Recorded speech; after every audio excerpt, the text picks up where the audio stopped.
the Accommodation Show. I am very excited this week to have our guest on from Rented. His name is Andrew McConnell. Welcome to the show. Thank you so much, Bart. Great to be here. Look, I'm really looking forward to this episode because we are going to be talking about guaranteed ways to get more bookings. And this episode won't be what you expect. So make sure that if you are listening, that you stay engaged because there's going to be some real winners in there. But before I get going, Andrew, I would love you to introduce yourself. Let everybody know who you are, where you're from, and then we can kind of go from there. Yeah, I'm Andrew McConnell. I'm the co-founder and CEO of Rented.com. My background, I've been in this industry, vacation rentals, short-term rentals, for a decade now. So first company was Vacation Futures, which was a marketplace matching homeowners that had these vacation homes that really shouldn't have been doing the professional management in the first place. With the best professional managers, and we would do that through these reverse auctions. And then off of that business, ended up starting another business. It was a financial product that would really partner with the local manager to go to a homeowner and say, hey, I'm going to pay you a fixed amount each month to have the right to manage your home. So I'm not going to worry about a commission. I'll take the upside if there is any, but you don't take the risk, homeowner. And we, with that financial product and that marketplace, ended up building a portfolio of several thousand properties all over the world under our portfolio. And at that time said, well, now that we have so many homes, if we can do anything to make more from these homes, this is going to make us a lot more money. The best manager at property care, the best manager at guest services may not be the one that has an in-house data science team, an in-house full-time revenue manager who's really focused on maximizing every single cent coming out. So we decided to in-house build a revenue management capability, thinking we'd get a 5 or 6% revenue lift and it would make sense for us economically at that scale. And what we saw really shocked us. Within a month, every single property we took ourselves on, we, at a minimum, were lifting the revenue 30%, and sometimes we were more than doubling it. And this was the same manager. This was the same property. It was on the same listing sites. We were just managing the pricing. I was like, wow, this is a really, really big opportunity. And so that's really where Rented in its current form was born in 2020. We spun it out. We built out the technology that our team was using and made that available for other companies, any professional manager to be able to access. We integrate directly with their property management software. So our automated rate tool gives everybody the best in class technology to go manage their pricing and revenue management. Yeah, what an incredible story. And what I like about you, Andrew, is you're the embodiment of my understanding of short-term rentals. And you were there at the very beginning, before probably even property managers even existed as a concept. It was always just rent out a bedroom and that sort of thing, and then the professionalization of the industry. And then you were at the forefront of that side of it. And then the one part that you were ahead of the curve on was data analytics, revenue management, and really understanding some of these key principles that kind of this particular part has kind of come out of the hotel industry because they had bigger budgets and they were able to look at this sort of data. But the one thing that is incredible is, and we work with data scientists in our business to drive more direct bookings. I mean, it's the bread and butter of what we do. But so few businesses are doing it, and maybe, and I love your opinion, maybe a lot of people don't understand the value of actually getting this right and how monumental getting this right can be. Yeah, I mean, there are a couple points there. I mean, one, it is ironic that this industry would be behind hotels or even behind airlines, right? We're all used to searching for a flight and then coming back an hour later and the flight price has changed. And yet for decades, people would set rates in November the year prior. They're like, oh no, this is my summer rate. Oh, this is my off-peak rate. And why, even though vacation rentals were around longer than airplanes existed, right? People were renting out spare homes and spare rooms before we had air travel. And yet airlines, because they got to a scale, and hotels, because they were at a scale to build these in-house capabilities, they had more sophisticated technology, they had better collection of data, they were using it better. They are further along in that progression. And I think the same in general when you're talking about looking at the data, informing. A lot of these companies are not at the scale where they're not Delta Airlines. They don't have 30,000 employees and billions a year in revenue to invest in what they need to do. And so what it really takes a lot of times is third parties who can service hundreds, if not thousands of smaller companies and say, hey, we're going to build this scale as a service, and then we're going to let you just buy the pieces you use. It's not that different than what Amazon does with Amazon Web Services. They say, look, we are buying and managing and using so many servers for our business. Why don't we just build that as a capability and let others buy that from us? It's probably, I'm dating myself, but in the 90s and even early 2000s, if you wanted to go start a technology company, you had to buy a server. You had to have somebody who knew how to manage a server and deal with that on premises. And so it cost more than $1 million out of the gate. Now you can spin up an AWS instance and you can get best in class server access for pennies on the dollar. And that's really what it requires when you're talking about data analytics or some of these more sophisticated capabilities that really make a big difference in your business. That, hey, if you can get a 30% revenue lift, that, on a $1 million business, that's $300,000 you didn't have before. But if to build that, you have to hire somebody who's a $250,000 a year data scientist and buy the data that's going to cost you $25,000 a month and go through all these other pieces, that doesn't pay for itself. So you have to be able to buy just what's right for your size of business. And I think that is where this industry is a bit different from airlines, right? Airlines, because airplanes are so expensive, they have kind of a minimum size they have to operate in. Yeah. And look, I mean, I think these kind of principles apply to all of hospitality in many different ways. Even if you're running a restaurant as well, you want to understand what's going on with your pricing, and you want to be changing things dynamically, like even menu prices. It should be done on a daily, if not a weekly basis, rather than setting it for the quarter or whatever based on what you think a potato is going to cost. But I'm not going to digress too much into that. But it's such an important thing, and I always try to.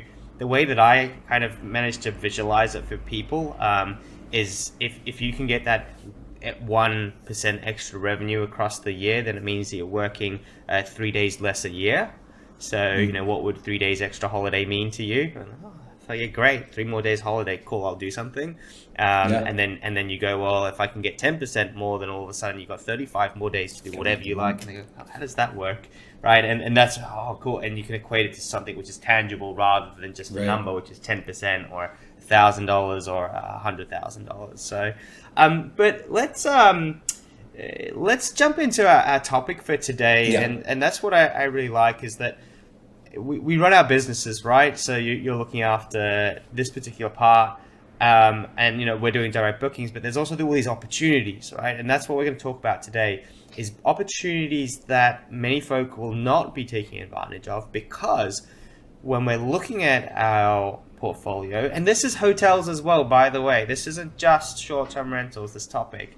We look at our pricing and we're quite reactive a lot of the time to what's coming in, right? So we've got bookings coming in from all the different channels, and then we set our pricing and then we optimize our pricing. But what can we do proactively to guarantee more bookings or to get more bookings? And that's what we're talking about today. Have I summarized it correctly? You have. I mean, it really is working back from the funnel, right? So the price is almost the last thing that people are seeing. They have to get far enough along to look at the price for it to be relevant. Before that, you have to attract the eyeball far enough in. And even there, most of the time, it's being reactive. Whether you're on a third-party listing site, and so it's reactive to somebody going to that site or using an app and then searching to end up in front of your property, or it's a direct booking on your site that somehow, through a marketing campaign, they have come in. But there's this entirely separate category of opportunity to incept, the movie Inception, incept the idea of travel, incept the idea of a vacation, of visiting your property, visiting one of your properties in your location.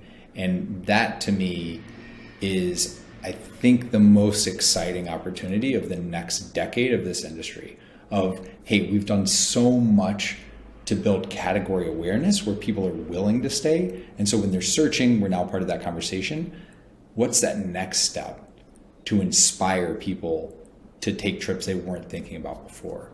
And what really kind of highlighted it for me was working with our clients through COVID, where Florida, different locations. Like you were in Australia, closed borders, it made it much more difficult. You couldn't just depend on reactive travel. Booking, Airbnb, all these pulled back billions in ad spend. So you had fewer eyeballs coming in. What could you do to generate new demand? And the clients that we had that were the most successful that we were working with were ones that rethought what they were selling, how they were selling it, what they were providing.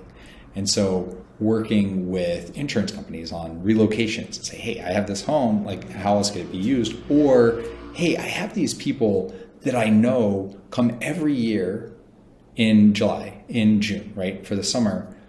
But right now they could get an entire month for what they spent for that 1 week. They're not going to the office. Their kids aren't in school. I wonder if I could get them excited about coming out here.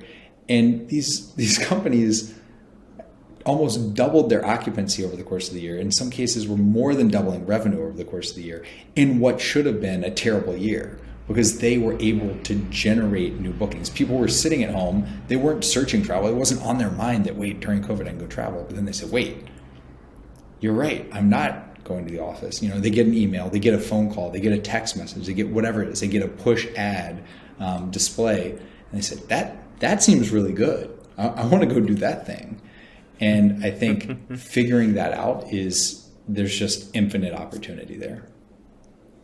So great topic, and I'm in love with these sorts of ideas. And you're absolutely right. During the pandemic, during COVID, especially for companies that were doing things in a certain way, they had to sort of start to think a bit more laterally about their business and how to reach their audiences and how to think about their businesses differently to survive, right? It was a survival thing. Right.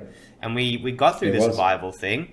Now it's like, okay, we've got through there, and it was actually better. The survival was a boom for this particular segment. But then you go, all right, so how can we inspire people to want to take that extra trip, to want to visit us, to create those opportunities with what we have? And in my mind, Andrew, there's kind of two sides to this equation.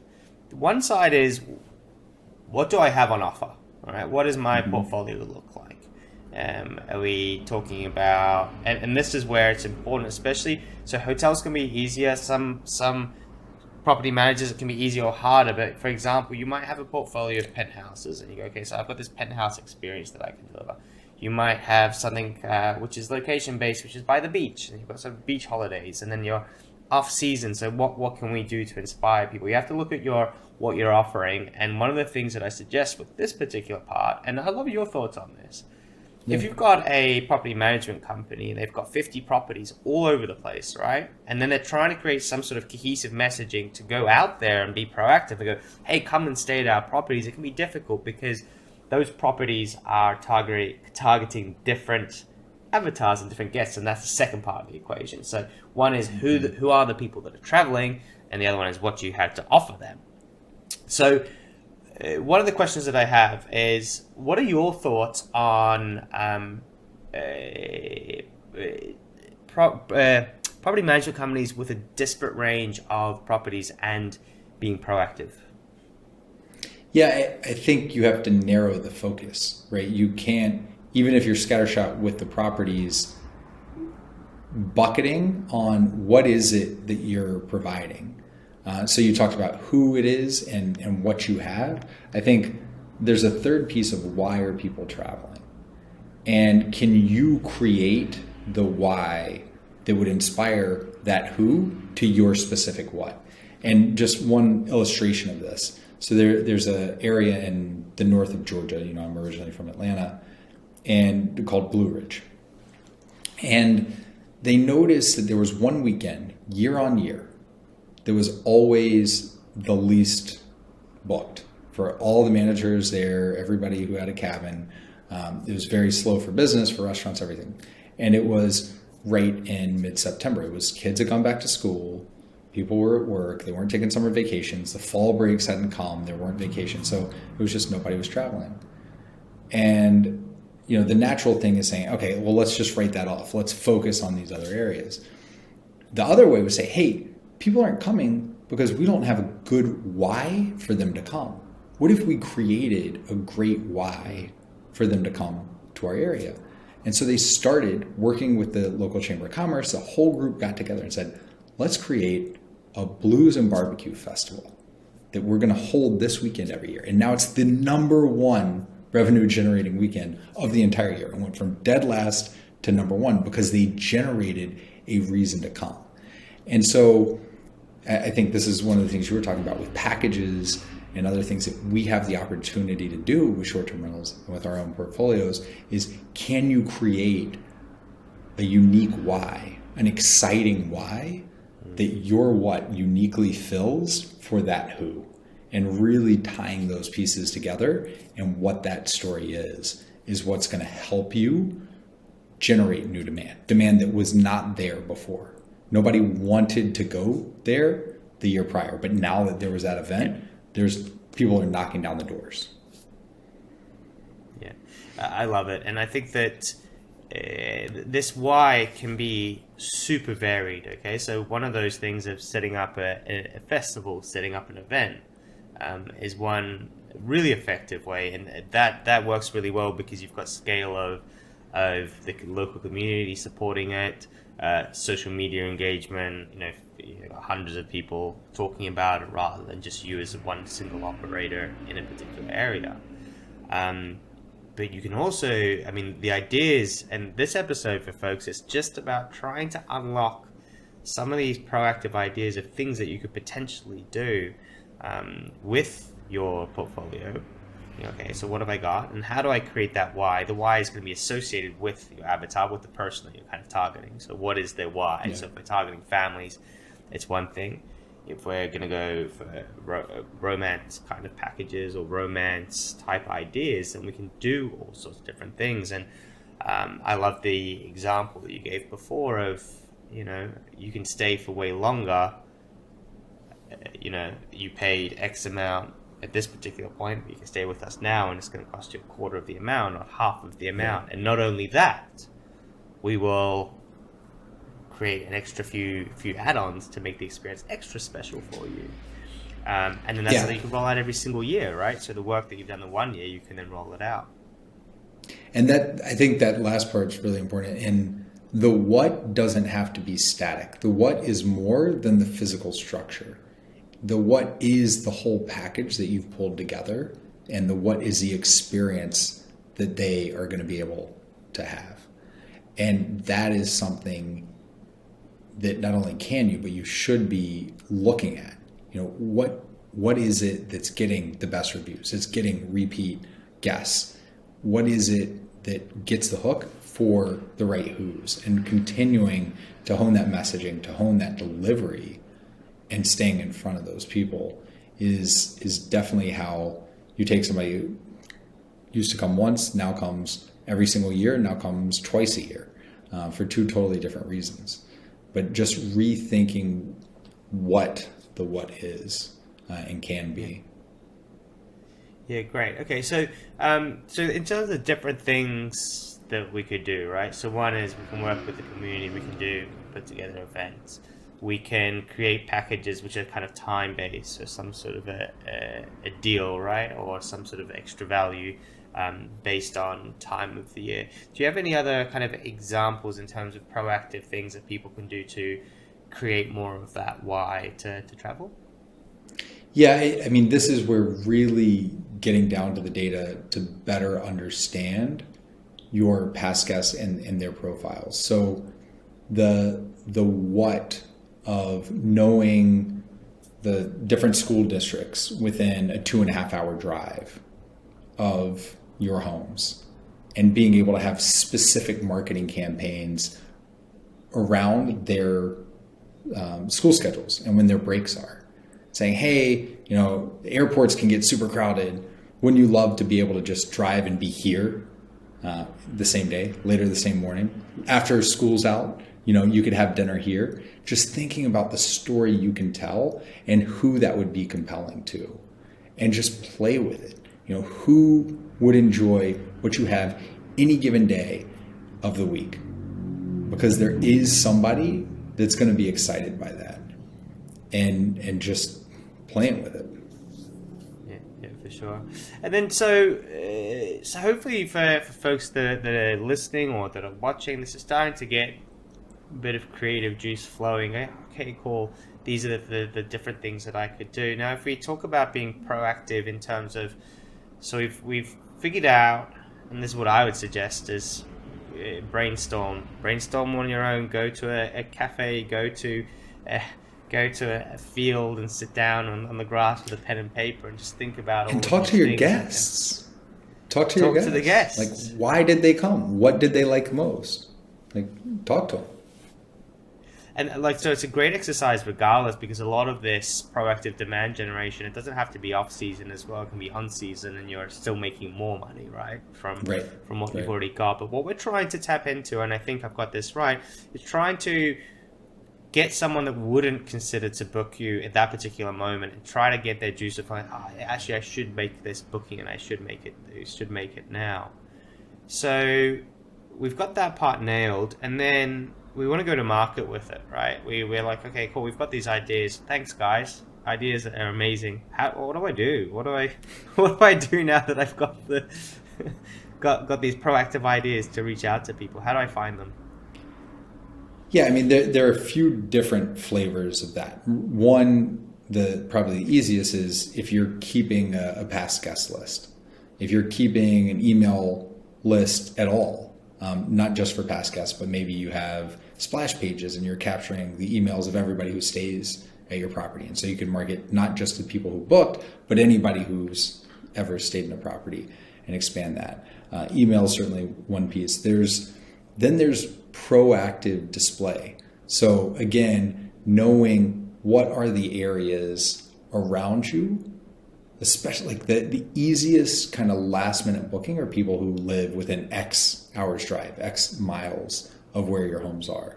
And so with how targeted advertising works, whether it's display or it's social, wherever it is, pushing ads to geofencing at the right times for those people. When you're doing a promotion, you could do on a Tuesday, hey, guess what? We have a special 3-day weekend package for anybody who books in the next 24 hours, right? You just have gap inventory that you're able to get in front of the right people, because you pushing that ad to someone who lives 3 flights and 2,000 miles away is irrelevant.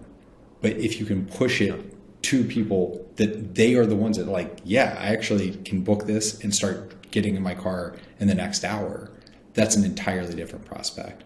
So just thinking about what the timeline you're selling and who you're targeting to allows you to think about where are those people and how do I get in front of them, whether it's in email marketing, whether it's, I may have text messaging, whether it's display ads. But this is really where partnering with someone, and look, I don't make any money from this. This isn't what we do, right? Like, we set the pricing. I'm saying that's far in the funnel. You need to do something further back and get more people to come see the price in the first place. So I don't have a dog in the fight in hiring a third party to do it, but depending on the size of your business, you're just going to be better served by having somebody who really does this, eats, breathes, lives it day to day. Yeah, absolutely. Okay, cool. So look, I love some of those ideas, and I love the so email, obviously, right? Text message is a really interesting one. You can reach out to people through text message if it is done well. And with text messages, I would really recommend, if you're ever going to put together a deal or an offer, try to make sure that it doesn't feel like an advert, because the more it feels like an advert, the more people are going to be frustrated because people are getting that many text messages nowadays. But if you personalize it, hey, I was thinking of you. I was thinking of you when blah, you came here 6 months ago, come here again. And those are super high converting messages, and it has to be super genuine. So you can still automate a lot of that, but you have to get it right. If you don't bother with SMS messages. You'll just do more harm than good. Then we've got the sort of paid funnels as well, and the geofencing is brilliant because you can choose the areas, but also don't forget, you've gone back and you've looked at your avatar, you looked at the people that you're targeting, and you're thinking about their demographic. You're thinking about, are you targeting high wealth individuals? Are you targeting families? Are you targeting people with pets? Are you targeting people that are newly married and that kind of stuff? And many platforms such as Facebook, and Google, they can get into quite good demographic targeting. So not only understanding where someone lives, but also what their makeup is of their age and profession and that sort of thing as well. So you can really drive home that messaging to those particular people. And the other one is you can also do quite a fair bit for free. And for free, it means jump into Facebook groups and community groups and you say, hey, I'm a local business owner. We're doing this because we want to give back to the community because they've worked so hard for X, Y, and Z reasons. So you go and they could just find different communities and come up with some ideas. And I won't give all of the different ideas away, but it's not hard to do. Are we missing anything on that side of the funnel? Any thoughts and feedback?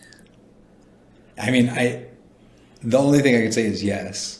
We're missing a bunch because I think we are in day zero of the opportunity on this, right? So it was new to even get online 20 years ago when Vrbo started putting listings online, to get to instant booking, to get to dynamic pricing. This is all relatively recent in the history. And so to open that funnel in the US, if we rewound to 2007, only 7% of travelers had stayed in a vacation rental.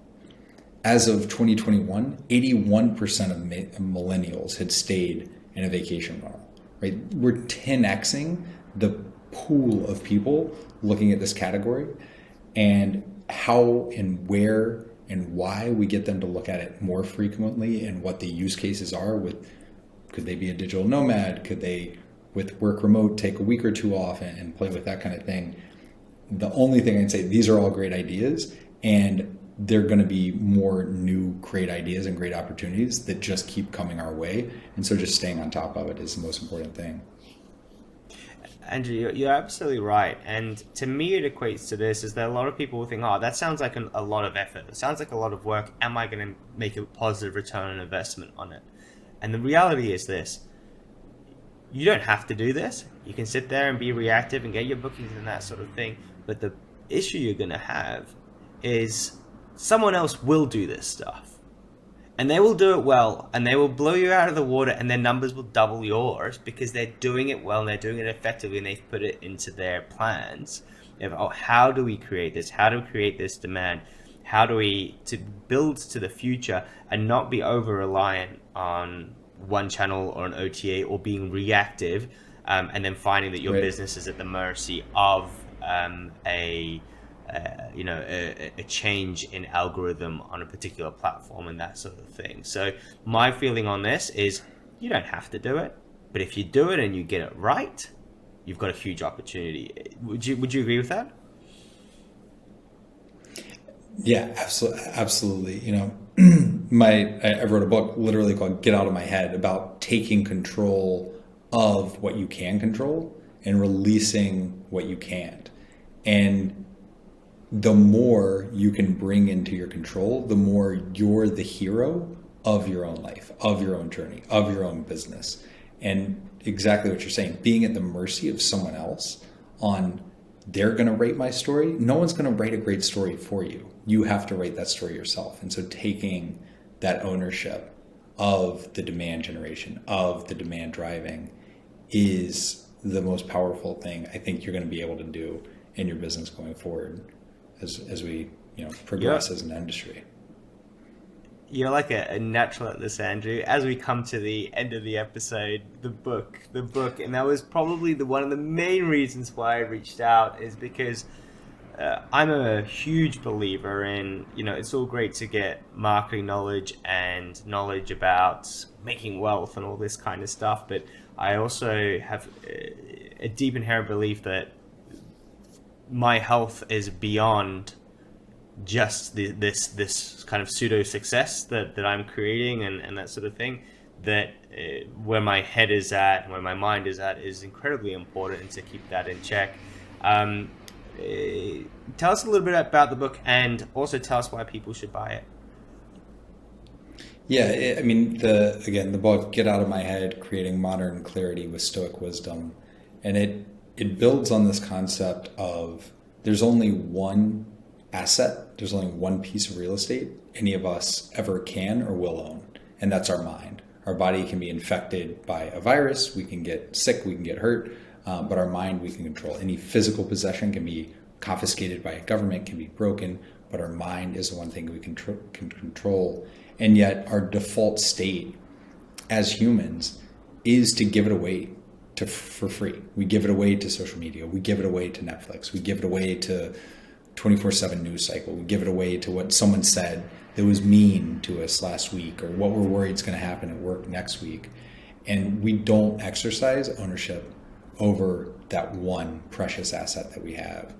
And so the book is really getting into, look, you're not alone feeling like this. Everybody's saying, man, I need to get out of my own head, or man, I have these tenants living rent free in my mind.